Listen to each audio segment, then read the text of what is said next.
A lot of people knew me but didn't really know me very well, and I would get that a lot throughout my life, and that's, I think, part of the disease of PTSD. You don't ever really let anybody in because you don't trust anybody. So you don't act like a normal person having conversations and really telling anybody anything because you're terrified of what will happen or they'll use it against you. I had a lot of stuff growing up used against me constantly. Every little move I made. How so? Give me an example. All right, I'll give you an example as an adult.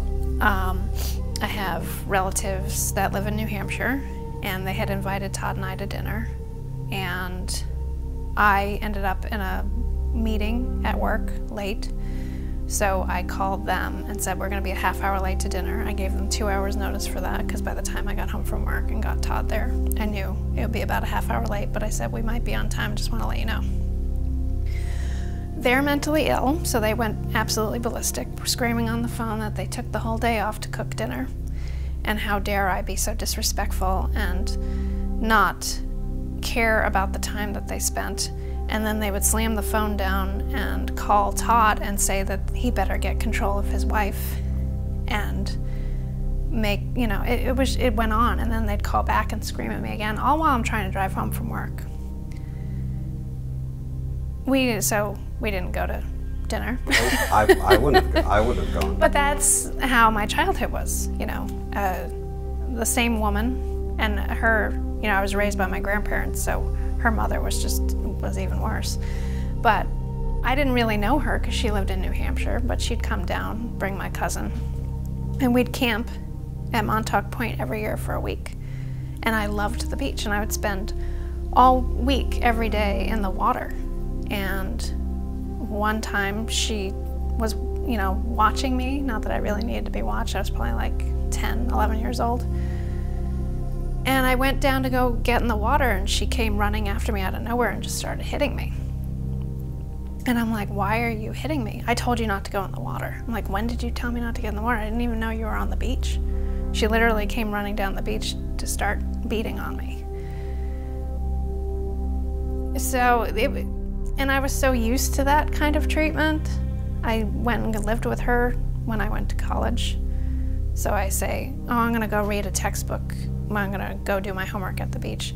Throw me against the wall, start hitting me, telling me I'm gonna amount to nothing because I have the nerve to read a textbook at the beach. So there were times when it was fun and it was fine, even with my grandmother and other people in that house, but you never knew when someone was going to physically assault you.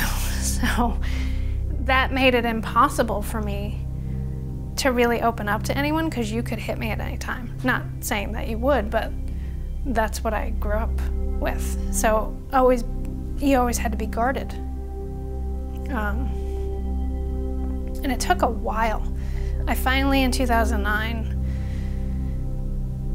they weren't physically abusing me anymore because they were terrified of Todd, but they were emotionally abusive, trying to control everything.